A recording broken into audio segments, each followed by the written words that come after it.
Olá, boa tarde, você que acompanha a Gazeta do Povo aqui nas redes sociais, também no site. A gente começa mais uma edição do programa Pequeno Expediente, nosso programa de política local aqui da Gazeta do Povo. Hoje uma edição especial, uma edição que a gente tem a honra de receber aqui nos estúdios o prefeito de Curitiba, Rafael Greca. Boa tarde, prefeito. Obrigado por aceitar nosso convite. Boa tarde, João. Boa tarde, Júlia. Boa tarde para os espectadores. Bom, quem vai me ajudar a fazer a entrevista com o prefeito hoje é a Júlia, nossa repórter aqui também de política paranaense. Prefeito, queria começar perguntando para o senhor, faz mais um ano e meio, mais ou menos, que o senhor já aprovou, a Câmara aprovou aquele pacote de ajuste fiscal que foi enviado para o senhor, talvez o momento mais conturbado da gestão até agora. Que balanço já é possível fazer desse pacote, dessas medidas de austeridade que foram tomadas lá em junho do ano passado? Deu tudo certo, está tudo em ordem, cada coisa está no seu lugar. Nós herdamos um déficit de 2,1 bilhões, um déficit fiscal de 1 bilhão e 200 milhões, e agora está tudo equacionado. A Previdência está incluída no orçamento, nós somos a única cidade do Brasil que tem a Previdência incluída no orçamento público municipal. O funcionalismo já recebeu o 13º, recebeu um aumento de 3% que a Câmara aprovou, vai ser pago em folha suplementar agora no dia 11, e no dia 21 de dezembro eu pago o último salário desse ano. São 23 meses, agora 24 meses da minha gestão, e eu não estou devendo nada. Os bons funcionários estão muito satisfeitos, os sindicatos continuam fazendo reuniões com a prefeitura, foram milhares de reuniões, acho que uma a cada 15 dias. Eu não tenho paciência, mas tem gente que tem. E a cidade está funcionando a contento, está muito bem equacionada. Nós estamos com 480 milhões em obras de drenagem, mais quase 200 milhões em obras de pavimentação, já são 437 ruas em obras. Eu vou agora começar a asfaltar as ruas de Saibro da cidade, que são 243 quilômetros, quero ver se asfalto 100 quilômetros já nesse ano que entra, e os outros 143 no último ano. Vamos zerar a malha de Curitiba, não deixando nenhuma rua com saibro, ou se deixarmos vão ser umas pontas de rua que não têm interesse viário. A situação fiscal da cidade depende especialmente também, além das medidas que foram tomadas, do aumento da receita, coisa que tem acontecido numa velocidade, não tem acontecido a contento, porque depende da dinâmica econômica que ainda também não se recuperou. Dentro desse contexto, a gente pode imaginar mais alguma medida de austeridade para ser discutida na Câmara? O meu secretário da Fazenda está muito tranquilo, nós estamos com os planos todos equacionados, as contrapartidas dos financiamentos estaduais e federais estão garantidas, dos financiamentos internacionais também. A cidade está equilibrada e nada teme. Nós não temos medo do futuro. Prefeito, somos diferentes das outras cidades onde foram ouvidas as tentadoras sereias dos sindicatos. Tem 9 estados que estão sem pagar 13º, tem várias cidades que estão quebradas. A grande maioria do funcionalismo municipal de Curitiba, que é muito inteligente, já entendeu isso. Prefeito, aproveitando que o senhor mencionou as medidas que, inclusive o reajuste, né, que foi aprovado pela Câmara, a gente que acompanha o cotidiano ali do Legislativo, há uma certa crítica em relação, por parte de alguns vereadores, dizendo que a Prefeitura encaminha os projetos ou em regime de urgência, ou que os vereadores da bancada acabam por atropelar a tramitação, então que as coisas se dariam de uma forma um pouco autoritária. Vereadores da oposição. Mas sim, como você acha que eu vou dar bola para eles? eles? Vou dar bola para quem me apoia. Mas eles são representantes legitimamente eleitos também. Estão reconhecidos, que se manifestem, mas eu não vou ouvir não quem quer a minha danação, eu vou ouvir quem quer o meu bem. Mas então o senhor considera que é uma maneira correta? A urgência é da cidade, nunca é minha. Os papéis dormem e a vida passa. Eu não vou deixar que a cidade fique adormecida numa cama de papéis para agradar, seja a crônica política, seja os vereadores de oposição. Pelo contrário, vou fazer exatamente o contrário do que eles disserem. Você acha que algum herói de história em quadrinho ouviu o bruxo amar? Nunca. Prefeito, um outro momento da gestão, agora recentemente foi aprovado o reajuste de 3%, a Prefeitura comemorou, os vereadores da situação comemoraram a possibilidade do reajuste, os sindicatos fizeram lá um protesto na Câmara Municipal e cobram a possibilidade do pagamento integral desse período de inflação que não foi contemplado nesses 3%. A Prefeitura trabalha com essa possibilidade de recompor integralmente? Trabalho com a possibilidade de reportá-los a Porto Alegre, ao Rio Grande do Sul, onde o PT destruiu o Estado e a cidade, e em Minas Gerais, onde se pós-graduaram, né? Porque só em 4 anos arrebentaram Minas Gerais. A gente tem... Eu não vou arrebentar Curitiba, a cidade não é só para os sindicatos, nem só para os funcionários, a cidade é dos curitibinhas, dos curitibanos e dos bons funcionários que estão muito felizes com o que está acontecendo. A gente tem uma pergunta de um leitor em relação a isso, que enviou mais cedo, o César Ricardo da Silva. Ele falou: boa tarde, os professores de Curitiba têm passado por momentos de intensos cortes. 3% reajuste referente a 2017 e 2018 não comportam nem a inflação dos 2 anos. Quando então haverá real reajuste? Quando haverá a retomada do plano de cargos e salários que foi engavetado? As progressões por formação? Valorização efetiva dos professores? É o que pergunta o César. César, o Fruit te prometeu tudo, mas não te deu nada. Nós estamos trabalhando na perspectiva de que direitos sem sustentabilidade são desenganos. Nós estamos trabalhando na perspectiva da responsabilidade fiscal plena. Nós estamos trabalhando na perspectiva de que, havendo arrecadação, haverá progressões, haverá aumentos, tudo dentro da responsabilidade fiscal.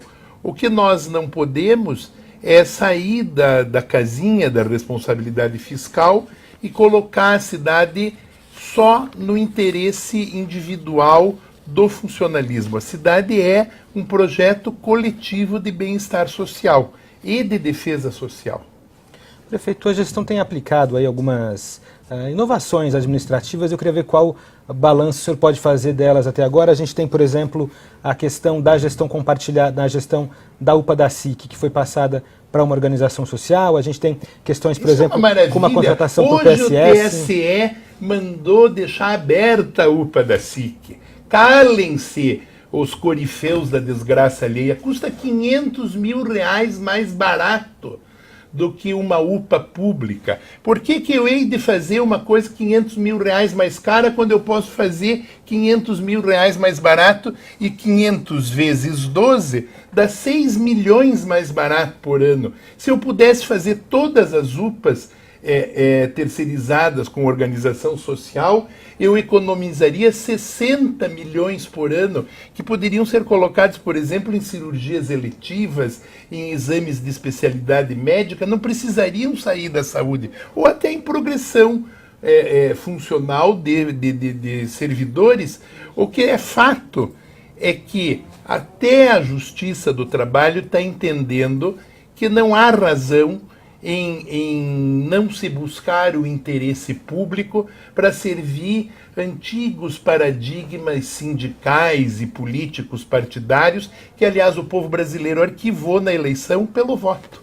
Quando esse projeto foi, quando esse projeto foi encaminhado à Câmara, dentro da Prefeitura e também a liderança do governo lá na Câmara comentavam que era um projeto piloto, uma experiência para ver que se cogitaria, a Prefeitura pensaria, a depender do resultado que tivesse na UPASIC, cogitaria levar para outras unidades. O animador parecer do senhor ministro relator, que hoje no TSE nos deu o direito de permanecer com a UPA aberta, vai nos estimular para seguir adiante. Agora, isso só vai acontecer depois do pleno julgamento da questão. Agora, eu não entendo como poderá a Justiça do Trabalho do Brasil tratar de maneira desigual Curitiba das outras 570 cidades brasileiras que têm serviços de saúde terceirizados. Mas então, quando esse processo judicial terminar, digamos, se a Prefeitura conseguir de fato manter... Cada dia eu sou mais vencedor.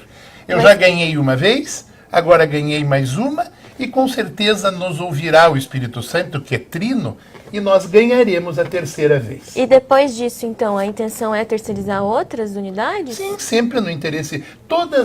Veja, não há uma intenção. Isso é a agenda da oposição, é a boquinha sindical que fica fazendo o mimimi. A minha intenção é servir o povo de Curitiba. E quanto mais intensamente eu possa servir o povo de Curitiba, tenham certeza, mais eu farei. Acho que esse é mais um episódio de alguns embates que a tua gestão tem tido com o Ministério Público, tribunais do trabalho, que foi o caso desse agora da UPA da SIC. O senhor, quando assumiu o mandato, se queixava muito, dizia que os prefeitos estavam de mãos atadas, e um dos motivos dos prefeitos estarem de mãos atadas era essa judicialização de muitas questões municipais. É verdade. O senhor ainda mantém essa avaliação? Acha que encontrou alguns caminhos dentro da prefeitura para superar esse tipo de entrave? Nós não ou ainda é muito queremos fazer difícil? nada fora da lei, queremos servir a Constituição em plenitude, mas o preceito que nós mais queremos prestar atenção é aquele que nos obriga a servir, e a servir a grande maioria do povo. Nós estamos trabalhando muito fortemente para modernizar as estruturas da Prefeitura de Curitiba. Nós ganhamos 2 prêmios de inovação esse ano. O de cidade mais inteligente do Brasil em São Paulo, e ficamos entre as 6 cidades mais inteligentes do mundo na Smart Cities World Congress em Barcelona, no Congresso Mundial de Cidades Inteligentes de Barcelona.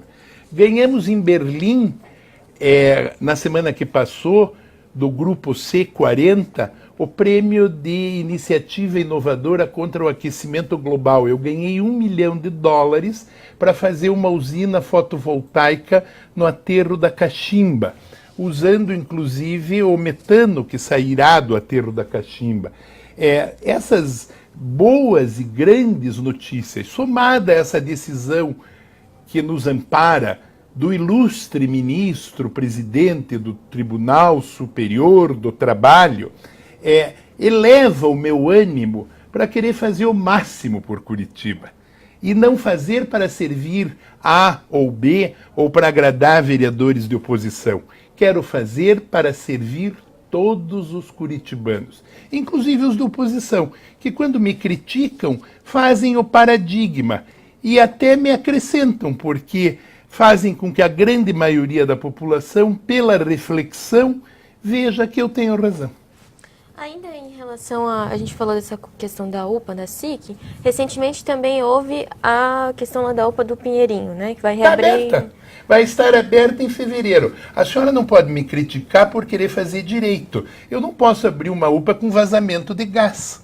Naturalmente que, tendo sido visto o vazamento de gás, e aí eu acredito que é o poder da minha oração, porque eu tenho rezado tanto nesse Natal, que Deus me fez ver o vazamento de gás. E daí eu posterguei a abertura até que toda a instalação hidráulica, elétrica e de gás seja revisada e a UPA será entregue com toda a qualidade. Eu acabo de ser aplaudido na Rua da Cidadania do Pinheirinho por uma multidão de pessoas do Pinheirinho muito felizes. Pode sorrir, que Mas, foi bom. só para esclarecer, então a UPA não está aberta, vai ser aberta em fevereiro. Em fevereiro. Se o tempo for bom, se não chover, se a gente puder terminar a obra. As obras não têm o tempo do Facebook, nem o tempo das redes sociais. As obras têm o tempo da engenharia.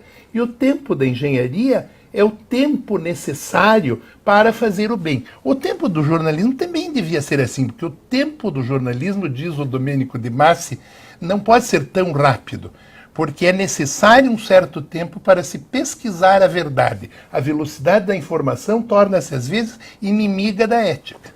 Mas o que eu ia perguntar para o senhor não era especificamente em relação ao UPA do Pinheirinho, mas sim a questão da rede de saúde mental do município, que está passando por uma reestruturação e que havia aquela tentativa de fazer o centro de especialidades na UPA do Pinheirinho. Estou construindo um centro de especialidades no Tatuquara. Também é o tempo das obras físicas ficarem prontas. Não havia durante toda a gestão passada. Acabaram com centros de especialização por paradigmas filosóficos mais à esquerda. A minha visão é que é preciso haver um centro de estabilização. E também todos os CAPs, os Centros de Atendimento Psicossocial, agora em todas as regionais, os 9 CAPs, vão atender alcoólatras e drogados no mesmo CAPS.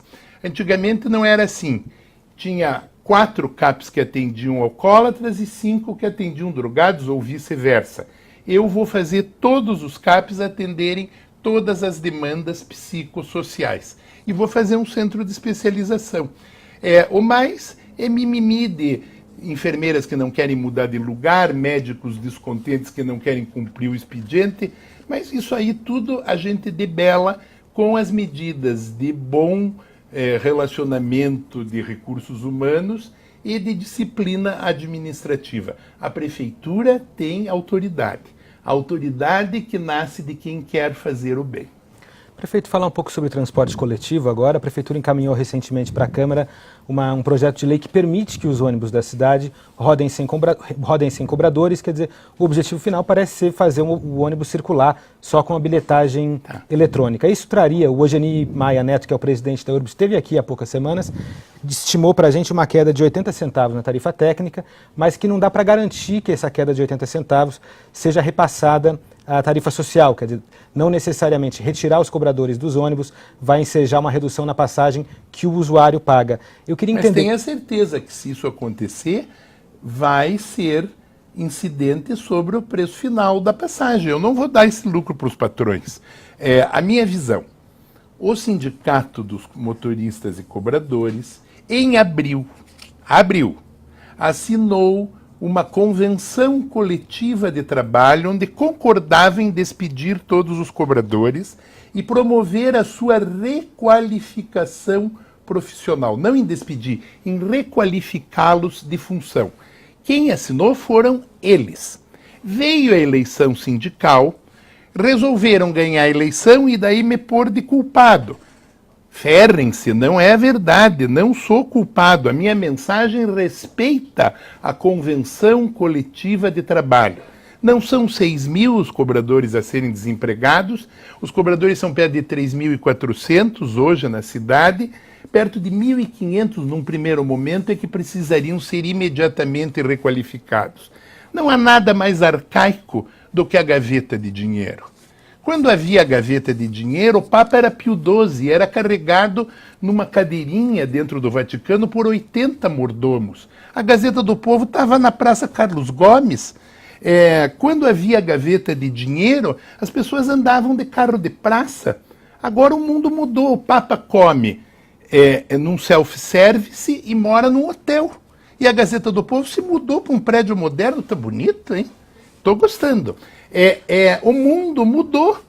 Então não vou manter gavetinha de dinheiro do século XIX, não.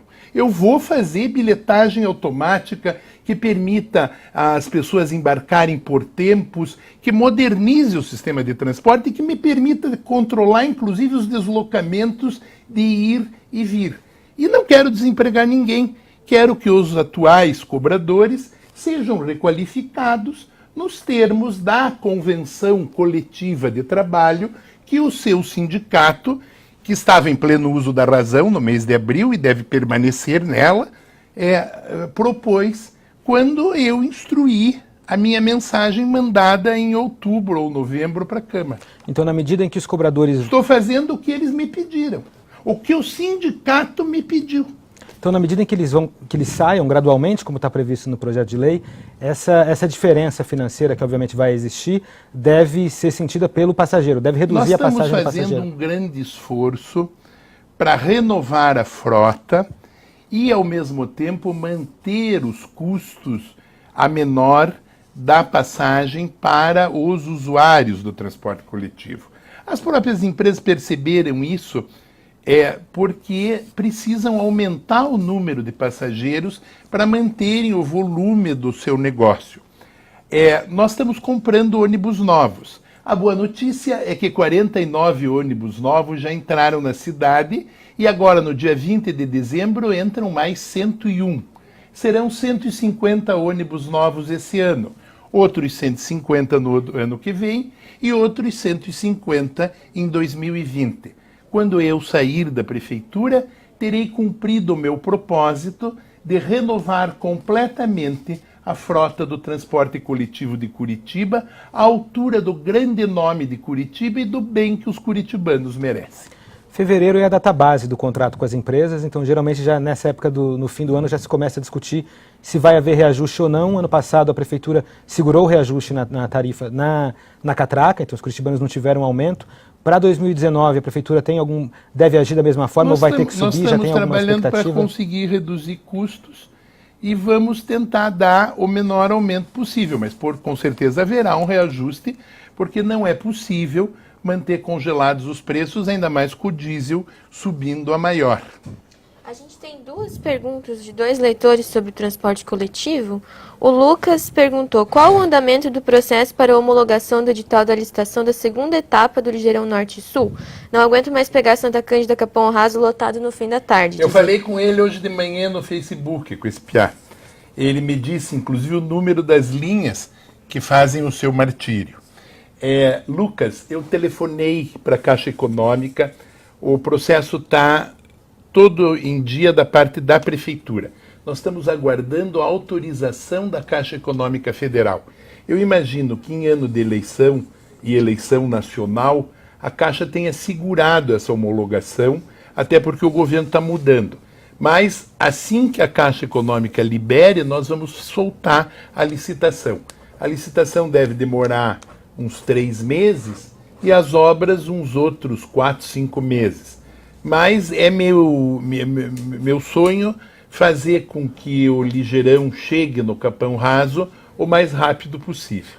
Outra pergunta. É a mesma coisa que eu sempre digo. Os papéis dormem e a vida passa. A vida do Lucas, inclusive, passa. Por isso que eu quero fazer o Ligeirão.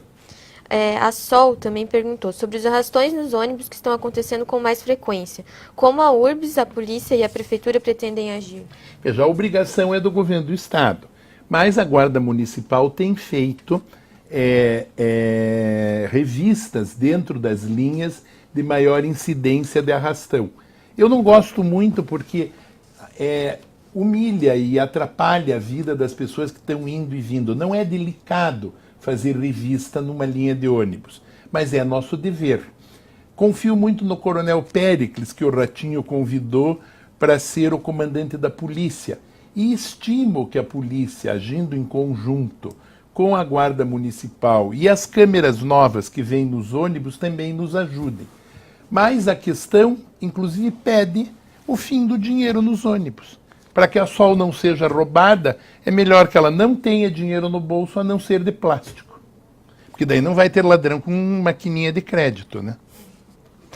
Prefeito, em 2016, durante a campanha, uma das promessas que o senhor fez ao longo do primeiro e do segundo turno também era reduzir em 40% o número de servidores comissionados. A gente vem fazendo esse acompanhamento sistematicamente, ainda não chegou nessa redução de 40%, que deveria ser de 354. Bastante. O IBGE diz que a cidade com o menor número de comissionados do Brasil, a capital, é a minha Curitiba.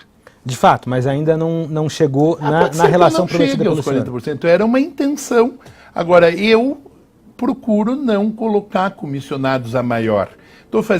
Contratei quase 1.285, o número certo a Mônica depois pode lhe dar, de novos servidores. Estou fazendo concurso público para 26 funções dentro da prefeitura, vai abrir em janeiro, e não tenho interesse de criar cabides de emprego na prefeitura, mas claro que preciso de pessoas de boa qualidade, algumas até que não são do serviço público municipal, como é o caso do Vitor Pupi, que é formado em Berkeley, é procurador-geral e é procurador do Estado, e é o meu secretário de Finanças, para fazer a administração com a qualidade que Curitiba merece. Falando ainda sobre o transporte coletivo, a gente recebeu mais uma pergunta aqui do Fábio Selem.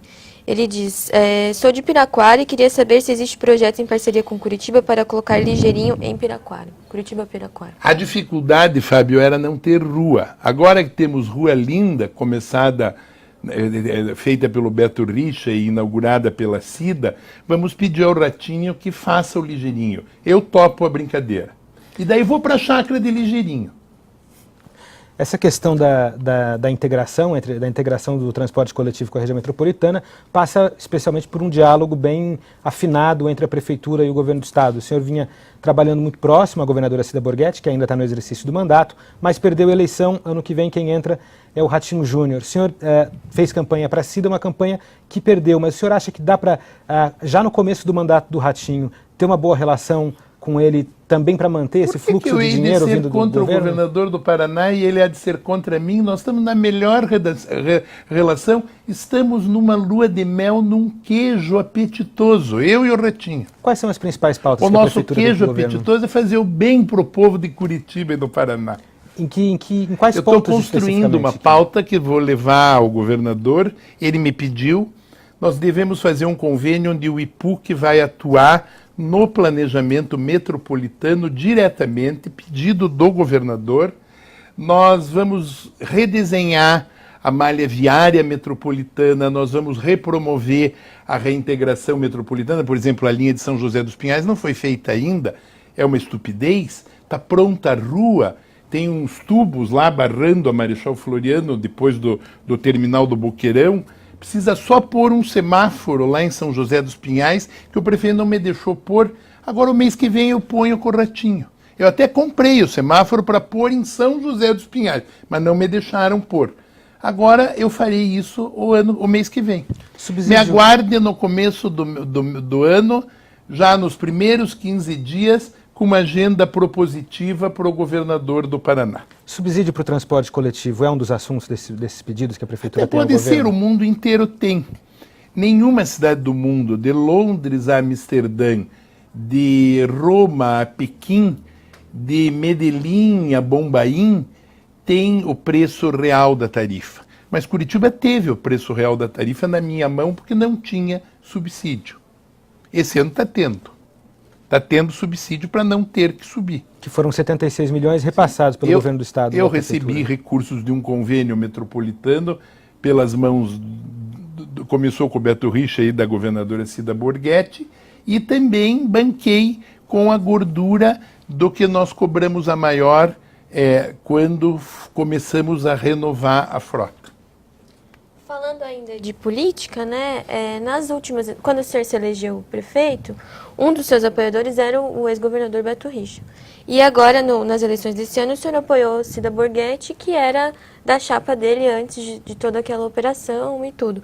O que eu queria saber é como o senhor se posiciona em relação a essas denúncias e investigações que ele está sendo alvo, e qual a sua relação com ele ainda? Eu não falo sobre um assunto que está em juízo.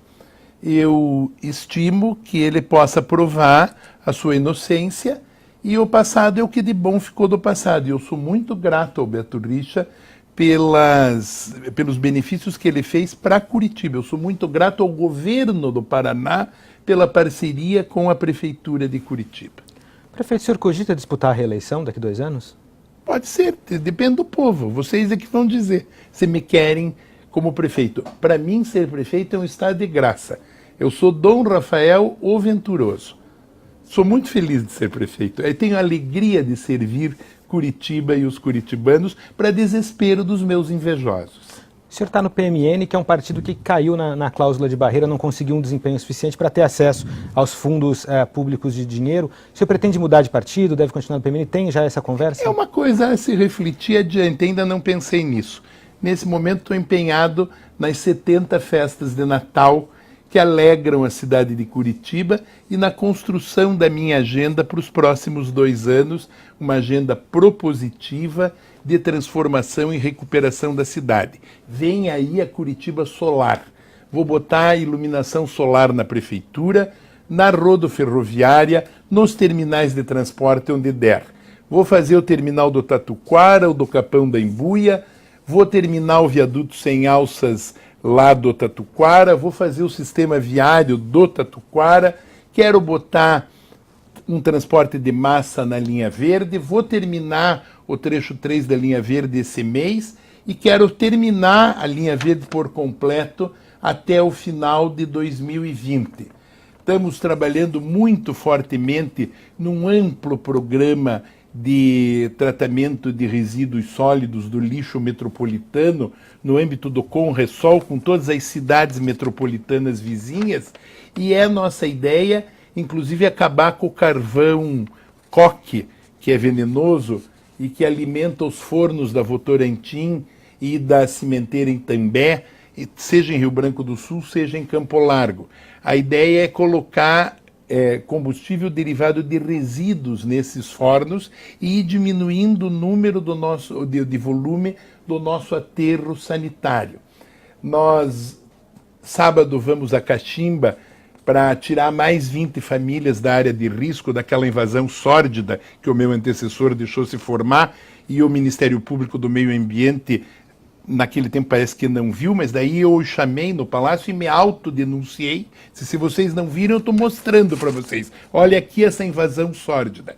E agora quero convidá-los para irem comigo lá, porque 70 famílias já estão saindo de dentro do banhado da Caximba. Você está falando da Vila 29 de Outubro, ali onde teve aquela discussão? Estou falando da mais nojenta, sórdida de todas as invasões, feita com lixo de construção civil, com a conivência omissa da Prefeitura de Curitiba no tempo do meu antecessor.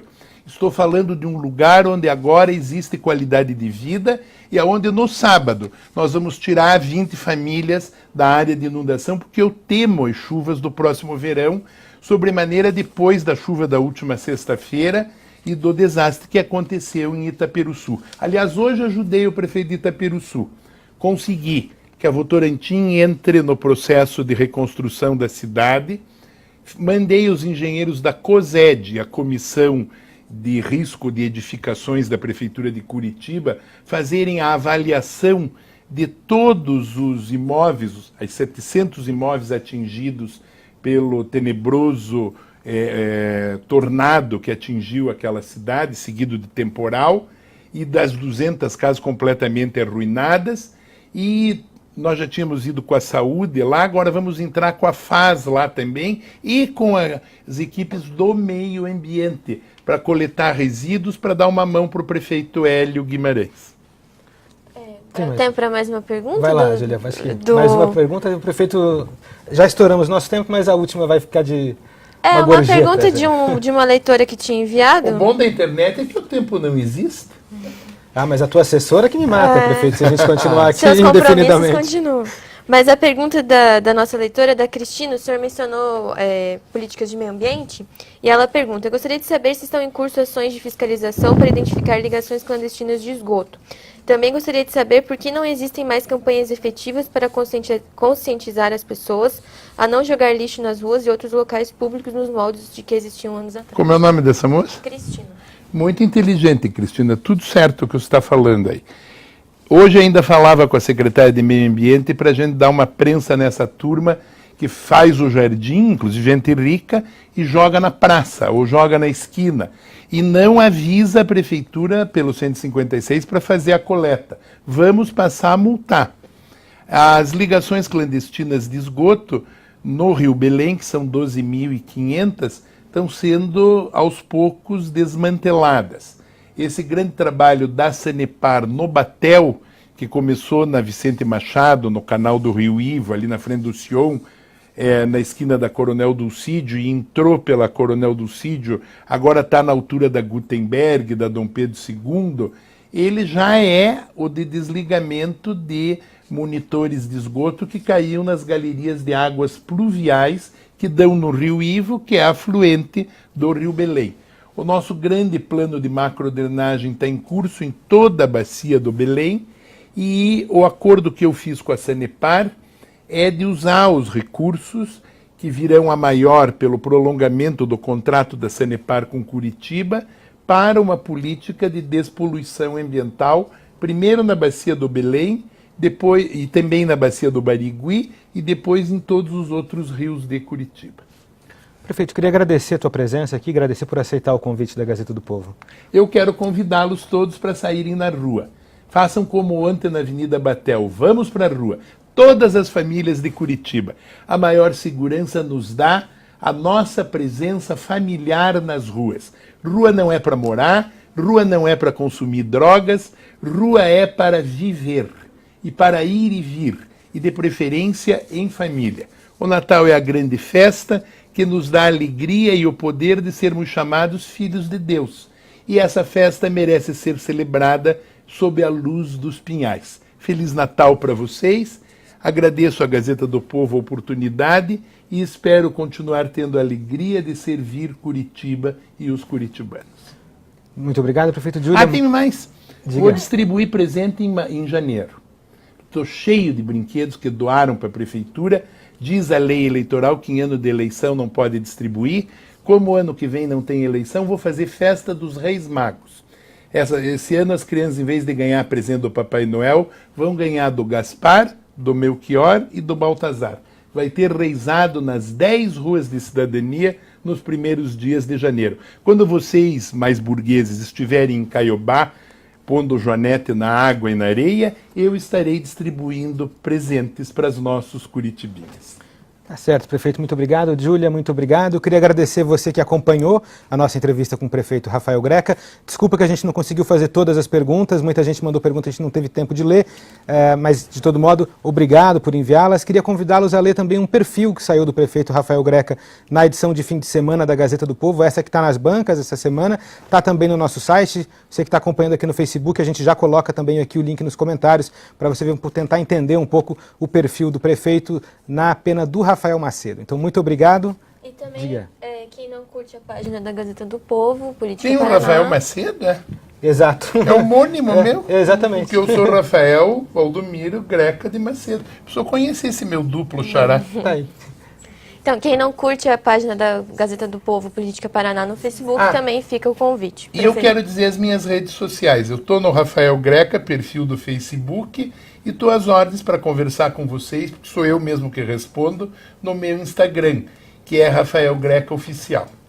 Tá certo, então muito obrigado pela audiência. A gente volta a qualquer momento com a próxima edição do programa Pequeno Expediente. Contamos com a sua audiência também na próxima edição. Até lá.